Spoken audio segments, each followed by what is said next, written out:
One time.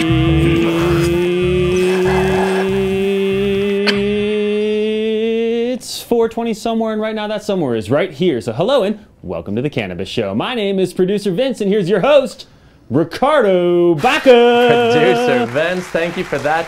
And to everybody joining us today, welcome to the Cannabist Show, where we talk about all things weed. Hashtag all things weed. That is the serious marijuana news as well as the fun stuff.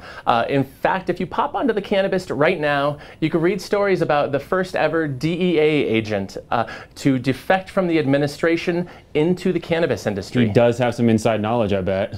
About one surefire way for Hillary Clinton to shore up support among younger voters. I bet it has something to do with pot. And about the battle in the Bible Belt, where voters will soon decide on medical marijuana in Arkansas. Battle in the Bible Belt coming soon to ESPN2. The Deuce. Producer Vince, how have you been doing, man? You know, Ricardo, I'm doing really well. I was up in the mountains doing a little bit of fly fishing with an unnamed Denver Broncos linebacker this morning. Had a really great time. It was his first time doing it. He's deep sea fished for a while. It'll be coming soon to Denver Post Sports online. It's hosted by our morning sports reporter, Robin Carlin.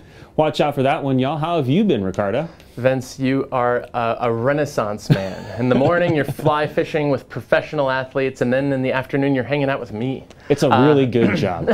I'm good, dude. I appreciate you asking. You know, we have two kick-ass women on our program today, and so I kind of want to just jump right into the weekend weed. You know, I'll tell you why we can't is because you didn't give me enough time to come up with an alliteration for women weekend weed. But I'll go ahead and jump into probably this womenless weekend weed. Let's do it, brother. We'll figure it out. And we are going to start this weekend weed in the Middle East, of all places, where a tiny country the size of New Jersey has become a surprising world leader in pioneering medical marijuana research. Comparing anything to New Jersey is unfair, Ricardo, but I did love this cannabis story because it really got into the historical importance of the subject, and also how this tiny little country is still leading the way in researching cannabis. You know, the country is Israel, where medical marijuana became law in 1992 and where the government this year announced that it would create the National Center for Research in Medical Cannabis that's slated for completion in mid-2017. Israeli scientist Dr. Raphael Mechoulam is one of the world's most prominent marijuana researchers, and he recently said, quote, "Working in a small country certainly has its positive aspects. It couldn't have happened in the United States because the laws were too strict. In Israel, there's a lot of shouting, but in the end, you can make it." In the end, you can make it. You know, Israel is a beautiful place. I've been there before, and it is impressive the speed with which they can make things happen there. Impressive, especially compared to how long it takes some things to happen here within our own federal government. Or not happen. Elsewhere in the weekend weed events, we look all over the U.S., where something wild has been happening in the states that are voting to legalize recreational marijuana. And you know what, Ricardo? Let's just look at those states really quickly. Starting out in the west is the big one, California. There's also Nevada and Arizona right behind me in this area. And way over here on the East Coast, Beast Coast, you have Maine and Massachusetts also voting on retail pot. But what's really wild going on in these 5 states, Ricardo? I will tell you, Vince, every single U.S. state voting on recreational cannabis in November is trending toward legal weed. And that's according to all the latest polling. So this is huge. And of course, anything could happen between now and November 8th. But for now, polls conducted among voters in California, Nevada, Arizona, Maine, and Massachusetts are all suggesting that legal weed is about to make a definitive statement in this next election. You're right, Ricardo. This is huge. This is substantial indeed. Check out our story about this and also spend some time with our election guide while you're there. But more on that a little bit later. Next up in the weekend weed, let's hop out to New York City, where the premiere of Saturday Night Live's 42nd season included a prominent and stylish homage to the plant we discuss here every week. Stylish, in a word, yes, that's one of them. SNL host Margot Robbie, best known for her roles in Suicide Squad and The Wolf of Wall Street, wore a stunning dress during her opening monologue. And the dress, which was designed by Alexander Wang and decorated with a grouping of weed leaf cutouts, was indeed a head-turner. Vince, do you mind pulling up that photo of Miss Robbie? You know it, dog. It's what I do. And if you're interested in buying one, the dress is best known as Runway Look number 45, and it's only available at Wang's flagship locations in NYC and London. Now, lastly, in the Week in Weed, here is Cannabist policy and business writer Alicia Wallace with this week's Quick Hit. As we get closer and closer to Election Day, it's now clear which states' marijuana initiatives made the cut and which others fell short. In recent weeks, we got final word about how medical measures will be absent from Michigan and Missouri ballots. We also learned that in Oklahoma, a medical initiative will eventually go before voters, but just not this year. To get a good primer on which states will be voting on medical or adult use legalization this November, check out our definitive guide to marijuana on the 2016 ballot. It's updated frequently to reflect all the twists and turns of the election. For The Cannabist, I'm Alicia Wallace with this week's Quick Hit. Thanks, Alicia. It's time to bring out our first guest.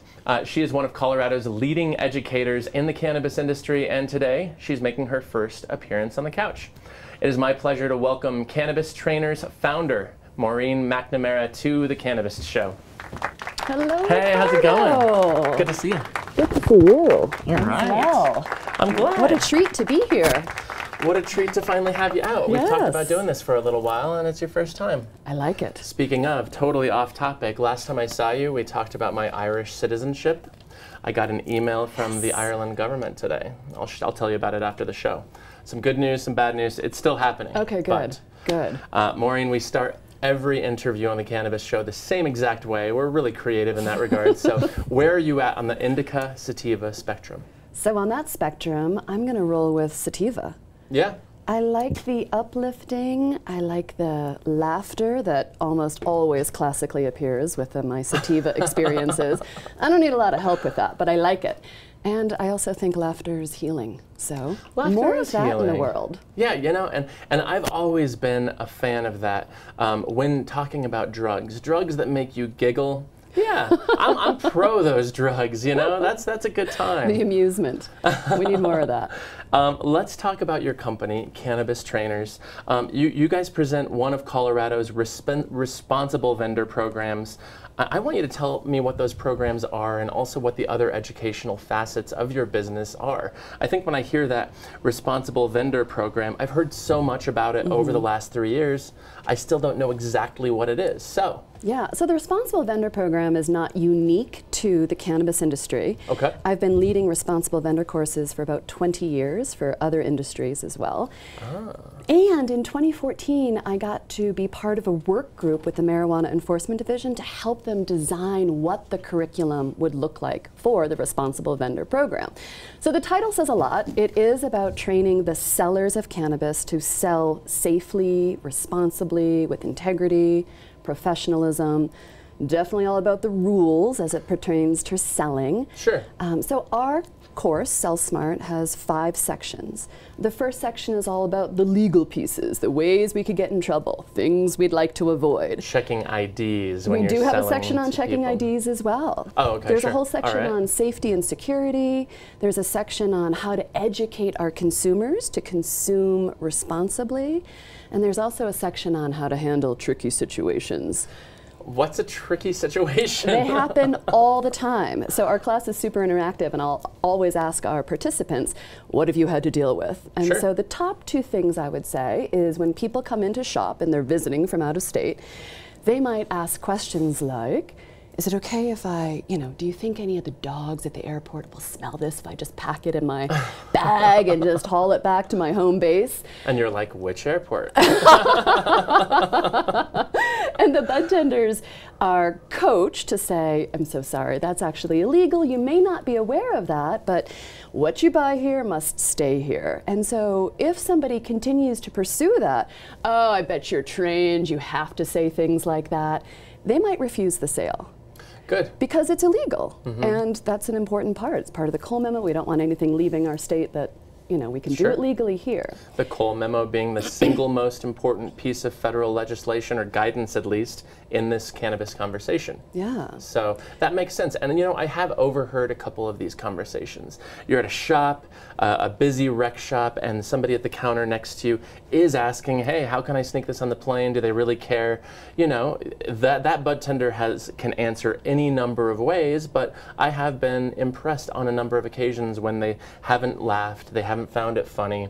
They're just guiding people on what the laws say, which is exactly what people in that position need to do in this very still new industry. I love when I was just at a client's store on Saturday, and somebody that was with us did not have an ID, and she was refused entry. There was not a way to mistake her for being under 21. She still looks very young, but not under 21, and they refused entry, and it was fabulous because that person was in my class, and I was like, well done. And it was interesting. I was going to buy her a gift, and one of the sellers of cannabis was like, whoa, whoa, whoa, you don't.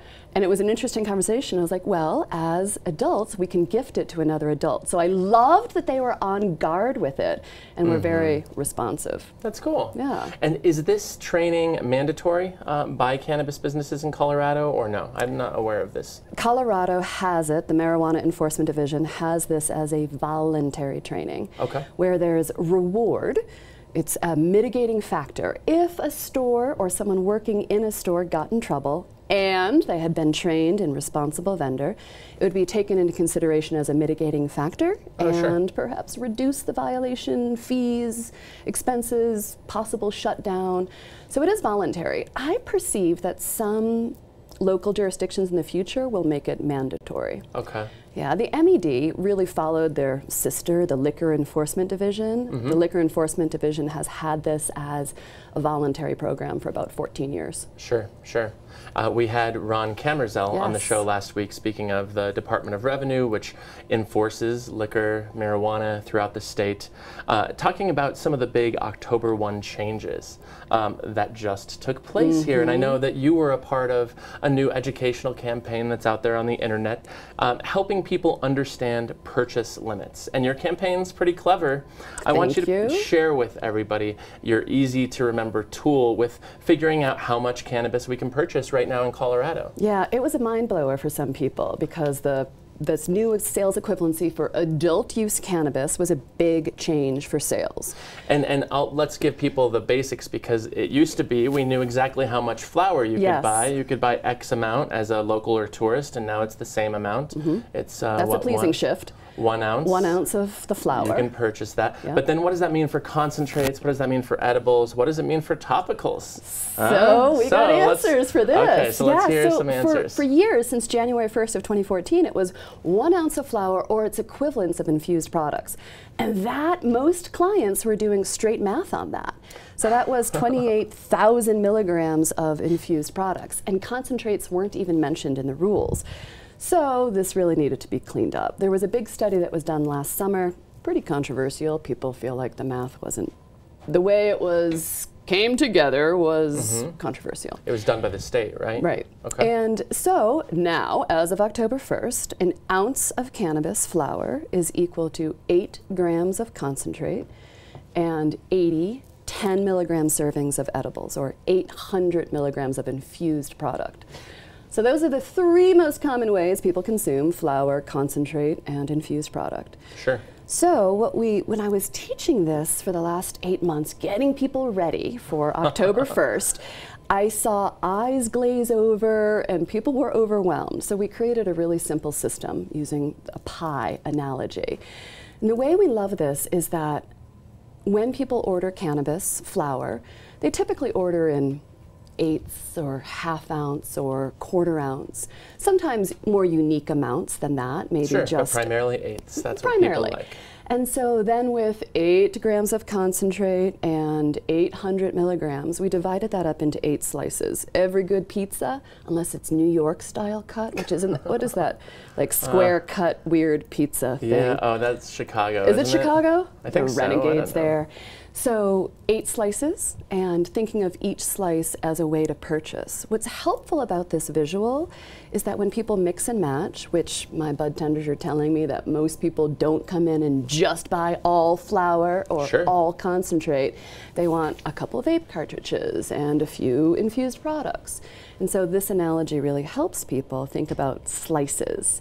So 1 slice is 1/8 of flower.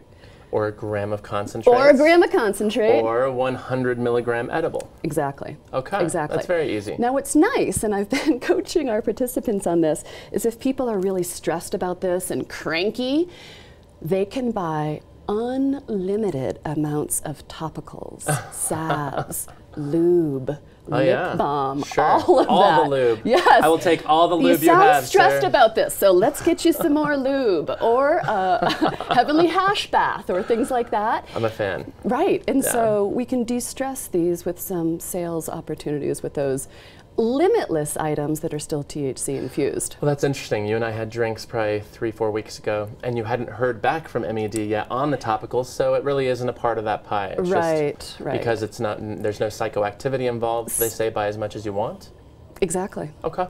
So typically, what's being monitored in this equivalency, or limited in this equivalency, is any cannabis that's designed to be ingested internally that creates psychoactive effects. There you go. There you go. Where can people find your guys' helpful video about the pie? Oh, it's free. So we created it, and it's a gift to everybody. It's at cannabistrainers.com/webinar. There it is. Okay. And as you mentioned, you were training well before cannabis was legalized in the state, and I love how this was kind of a smooth transition for you, saying, "Oh, I've already done this in hospitality. Now I'm doing it in cannabis." I want to know what some of the lessons were that you learned working with, you know, employees of restaurants or hotels or bars that you've been able to apply in the marijuana industry. One of the ways that I see that, I see a similarity, is that we've got guests in the hospitality industry, consumers in the cannabis industry coming in, and let's just say that we've got already great product. Any of my clients that have great product, the differentiator, I believe, for any restaurant, bar, or store is the people. And that service, that extraordinary service where people feel connected to. So what's interesting here in Colorado, a patient can choose a new primary center every 30 days. And to really build that loyalty, because there are a few options where people can purchase cannabis here in Colorado. Just a couple? Just a couple. And so really to have that extraordinary focus on service and building loyalty, I think goes across every industry. That makes sense. And that's part of what we build in. So our responsible vendor, the Sell Smart class, is definitely about compliance. But we weave in through all of that how to really execute service excellence to build that loyalty. And so that's a transition that was easy to bring into this industry as well.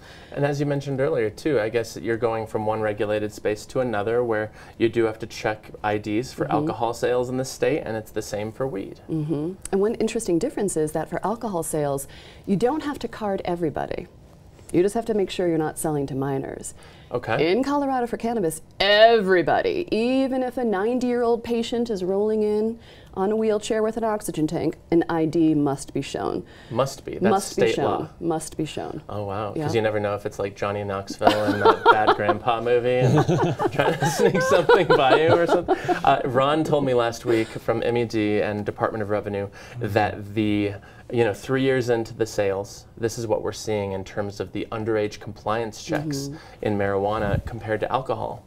They're exactly the same. Does that surprise you, since you have experience in educating both sectors?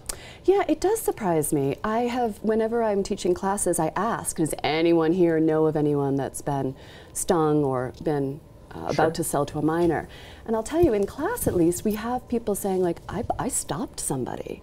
Somebody might have gotten past the door person with either a quick glance at the ID or the door person not realizing it, but that minor was stopped at point of sale. So it's interesting, because I've asked the MED, when does the violation occur, at entry or at point of sale? And then who would get the violation? Would it be the door person checking the ID or the seller? And the answer is both.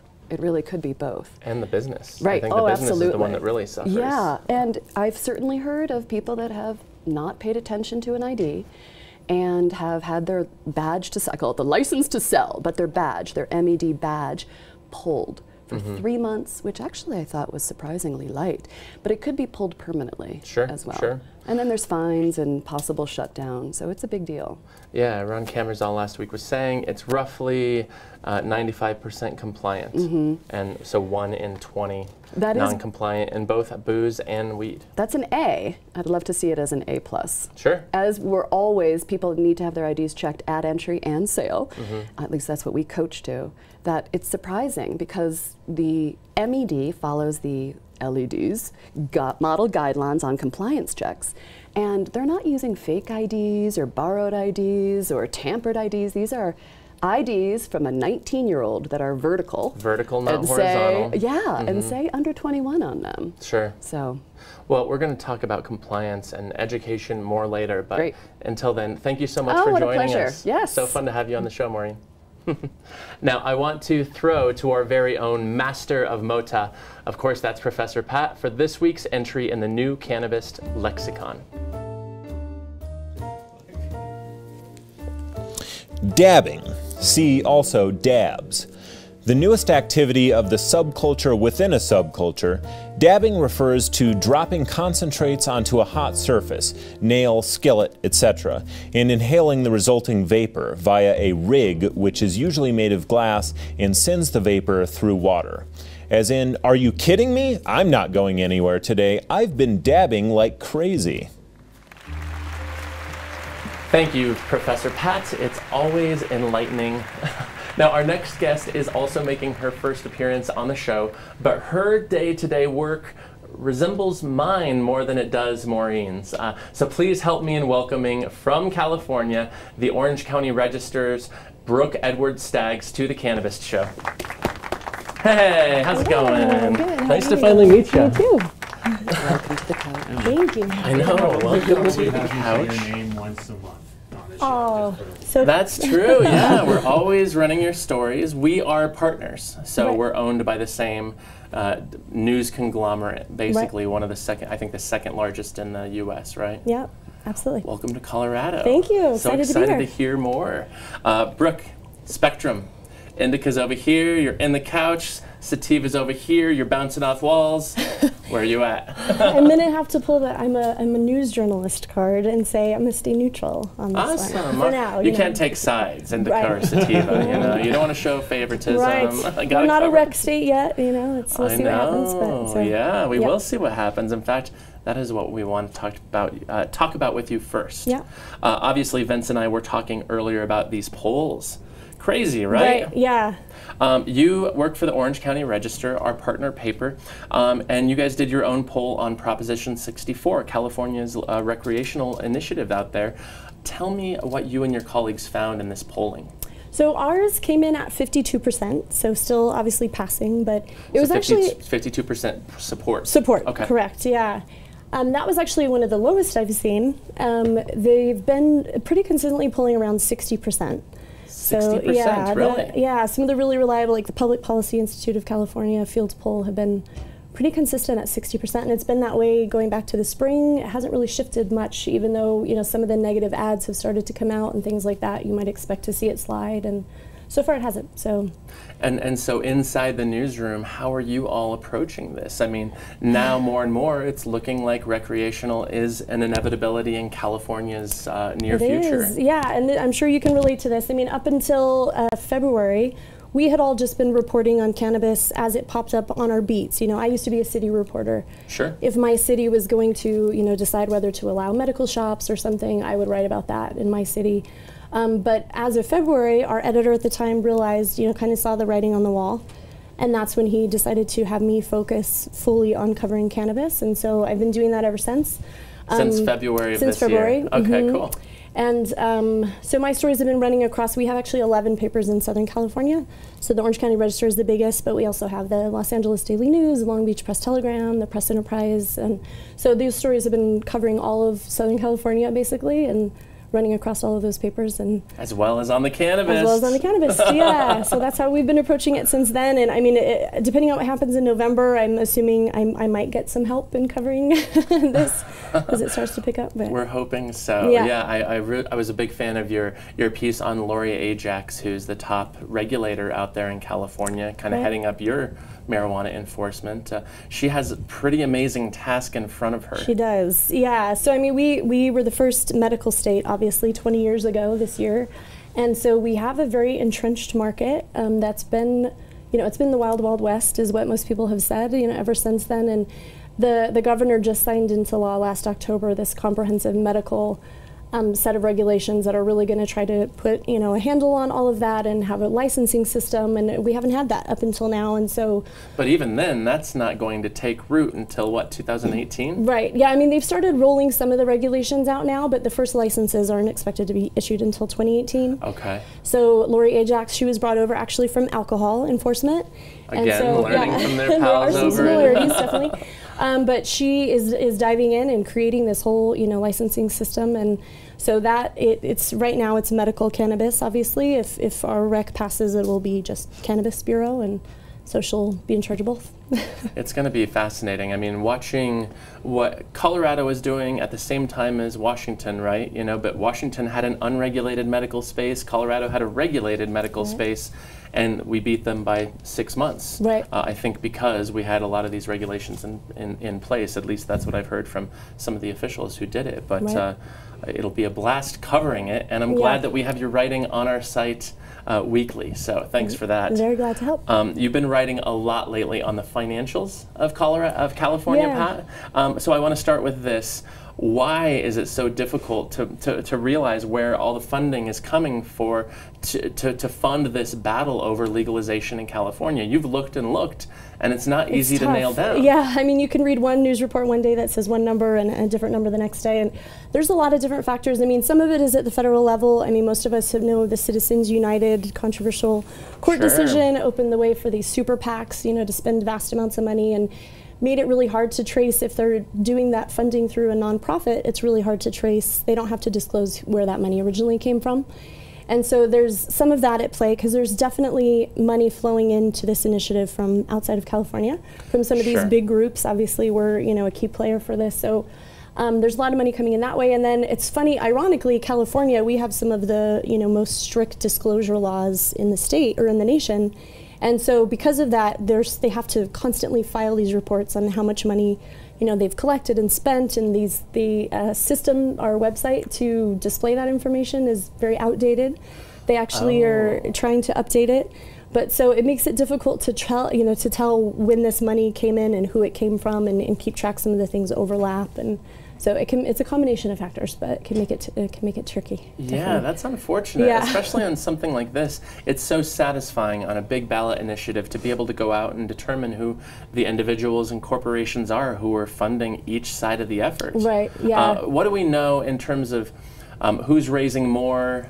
Who are the big names attached to what? I'm guessing the pro side has raised more than the anti. Substantially more, yeah. I mean, there's been catch up on both sides lately, but yeah, I've actually been on a road trip on my way here, so this may have changed since I left, but the pro side had raised about 15 million, I think, the last I found out, and the anti side had just passed the $1 million mark a little bit before. And oh, geez, okay. The pro side, by far, the biggest funder is Sean Parker. We think of him as Justin Timberlake in the movie The Social Network. So one of the original Facebook presidents, Silicon Valley guy. Napster fame before that. Right, Napster fame before that. And he has not done any interviews on why he's supporting the measure, but the campaign has said it's strictly a social justice issue for him. He brings up the number of people that have gone to jail, how it disproportionately affects minorities. Sure. And so that's his big reason for being, in on this.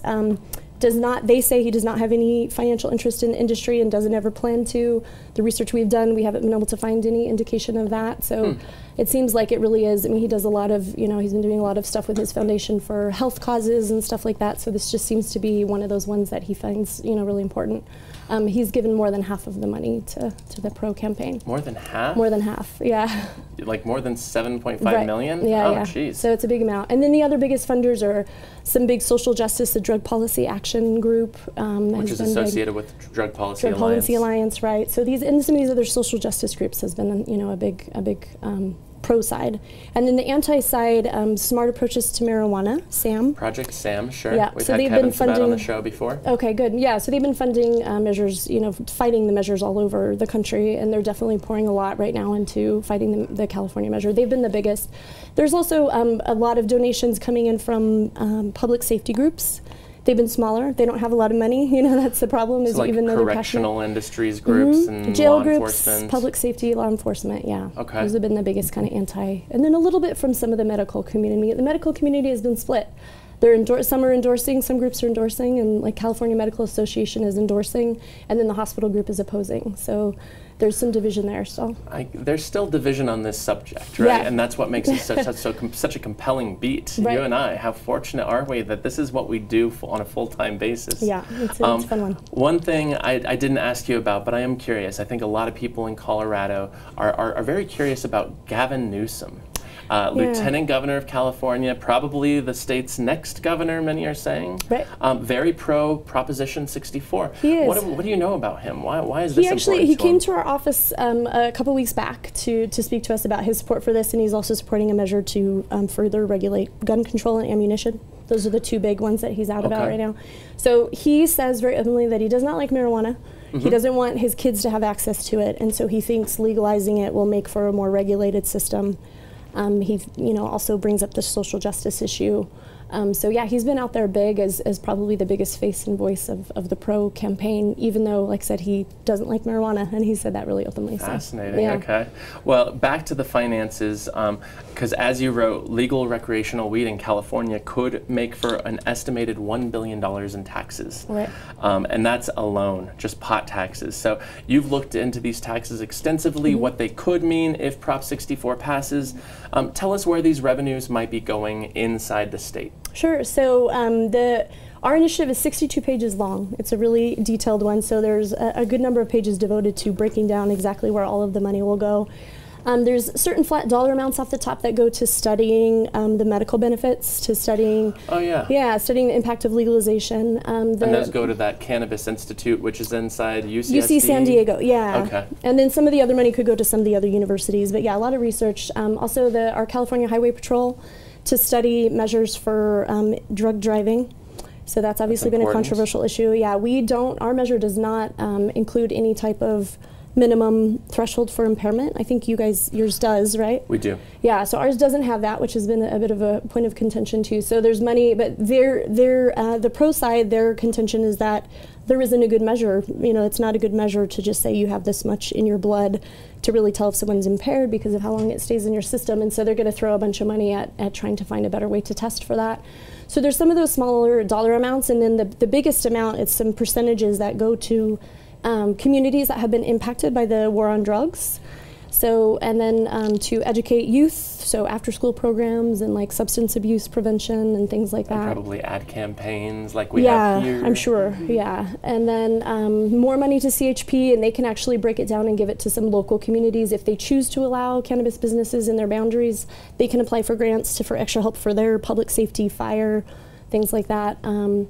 And yeah, those are the big ones. Oh, and then also environmental, actually. This one is one I think is maybe kind of unique. There's a pretty good chunk of money that goes to help offset the implications that we've had on a lot of our federal lands and stuff from illegal grows and diverting waterways. Water is a big issue in California. We're in a drought, obviously, have been for a long time. So they're going to throw a pretty good chunk of money at helping to offset any negative implications from having grows, taking up water and affecting lands and things like that. Interesting. Yeah. A lot of those promised tax monies it's always a good idea to keep a very close idea or a close eye on those because here it was the first $40 million of the recreational excise tax going toward capital school construction projects. Right. And, you know, it's been a controversial issue ever since, because when people are voting in 2012, $40 million for schools sounds like a lot of money. Right. And it's not. Yeah. And then you get to 2016, and this will be the first year that that school campaign gets the full $40 million because of amped up sales.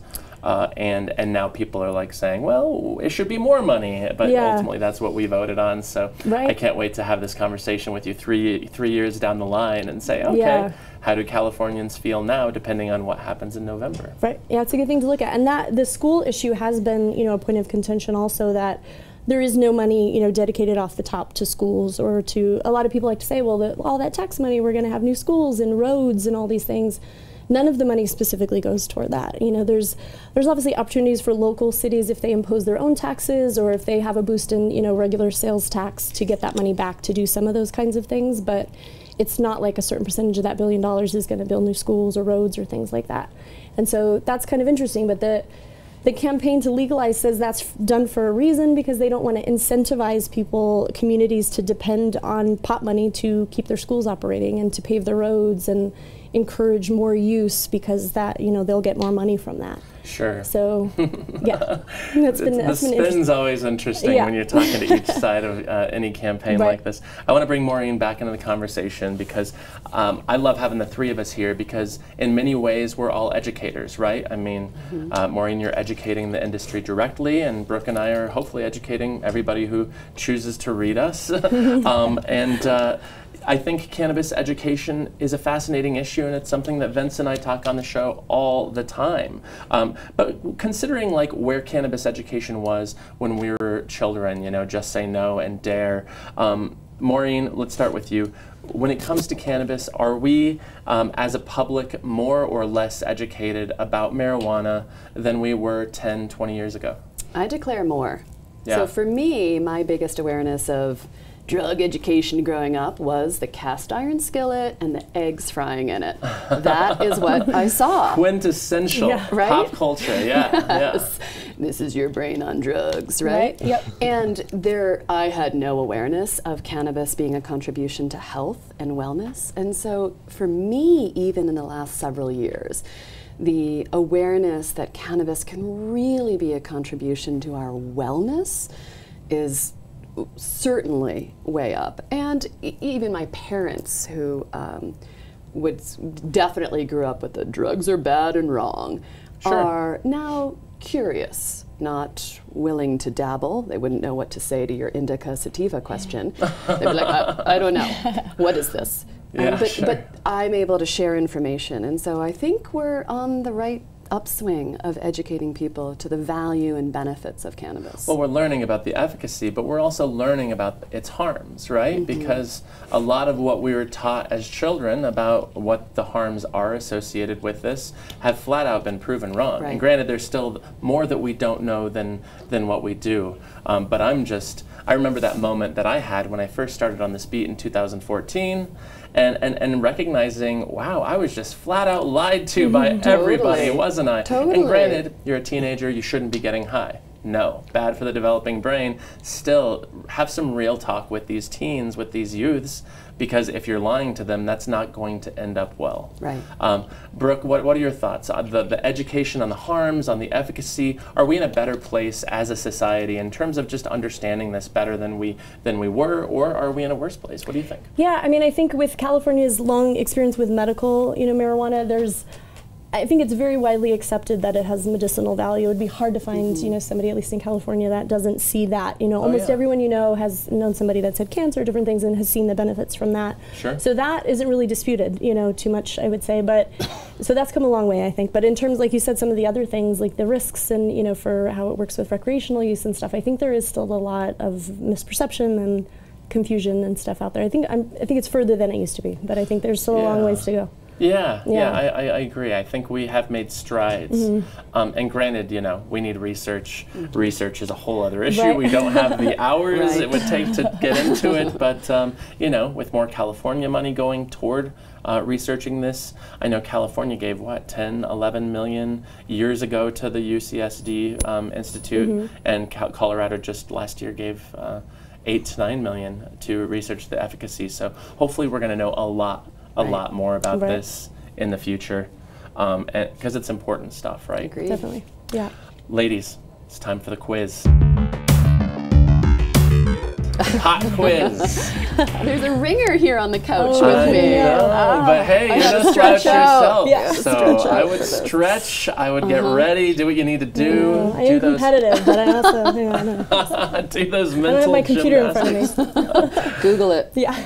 Maureen, we're starting with you. All right. Are you ready? Ready. A 23-year-old Vermont man has been charged with growing more than 40 cannabis plants in what kind of unusual space? Those Vermonters. This is where I went to school. Oh, it is? Yes. Oh, I did went you go to school in UVM? Vermont, just outside St. Okay. Michael's in Burlington, Okay. Colchester. Right. All right. He was growing cannabis in an unusual location, cemetery. That is the right answer. It's also so bizarre. No one's gonna tell on you in the cemetery. It's all super secret. That's a good Yes. Well, they're like spread throughout the cemetery too. Oh. Cops saw it on like, you know, their normal rounds.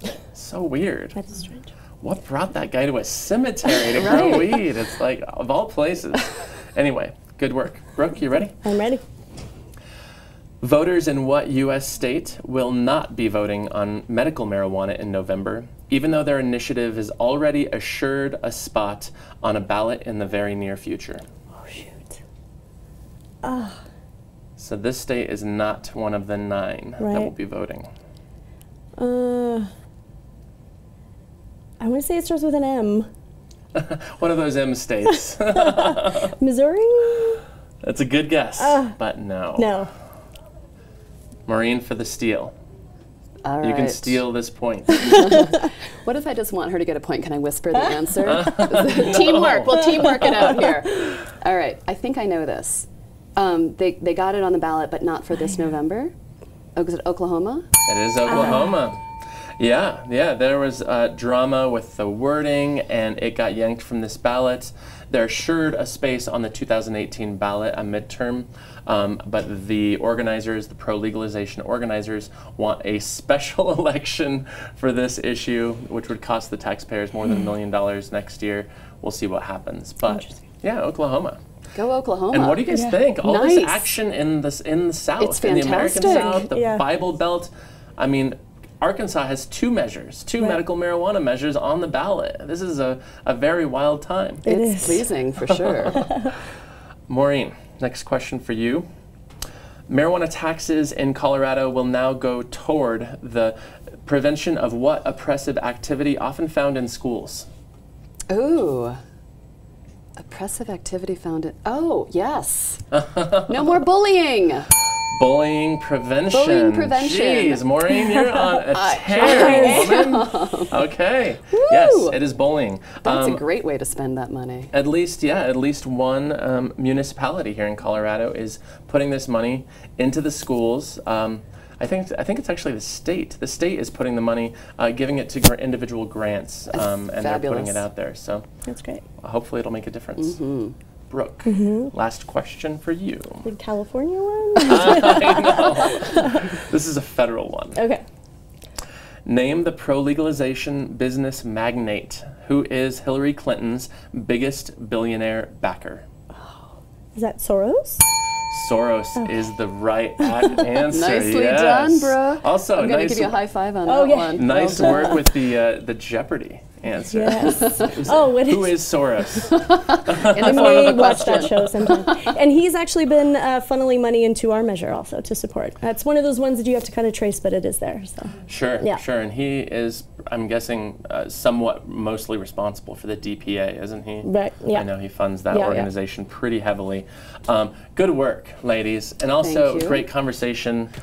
This was a pleasure. I hope to have you both back on Loved the it. show sometime yeah, soon. we'd love Yes. Thanks to my guests, Maureen McNamara and Brooke Edwards Staggs from the OC Register. But most importantly, thank to you all for watching and listening. Please leave those reviews on iTunes. They mean the world to producer Vince. Keep a smile on his face. Please keep him happy for me. I'm Ricardo Baca, joined by producers Vince and Don, the rest of the crew. Have a great day, everyone, and we'll see you next week. I'm allowed to lose, I choose to win, I'm all in, I'm calling any posse you'll be raising at the end. I say it again, ain't afraid to get in, I be going for the jackpot with ace in my hand, I'm raw.